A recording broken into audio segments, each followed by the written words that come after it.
Ito nga ang buhay namin dito sa bansang Russia, kung saan kami ay nakatira sa mga flat na ganito katatayog at kataas.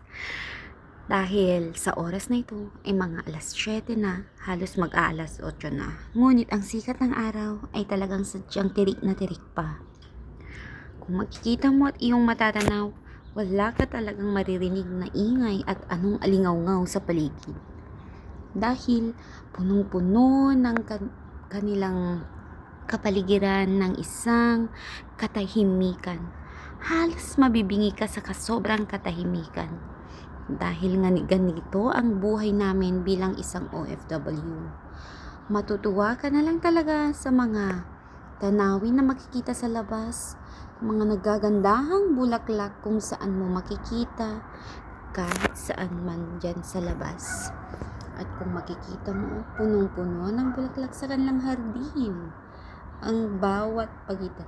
Hindi mo akalain na ang lugar na to at ang aking tinitirhan ngayon ay nasa 9 na palapag.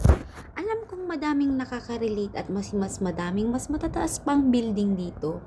Ngunit gusto kong iparating sa inyo na kahit nasa ang lugar pa kayo, bilang isang OFW, isang manggagawang Pinoy, lagi nating tandaan na huwag nating kalimutan na maging mapagkumbaba dahil iba-iba man ang na ating lugar kung saan tayo nakatira, ngunit iisa pa rin dapat ang ating mga adhikain na maging isang mabuting Pinoy para hindi nakakahiya.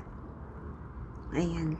Dito na nagtatapos ang aking pagbibigay ng isang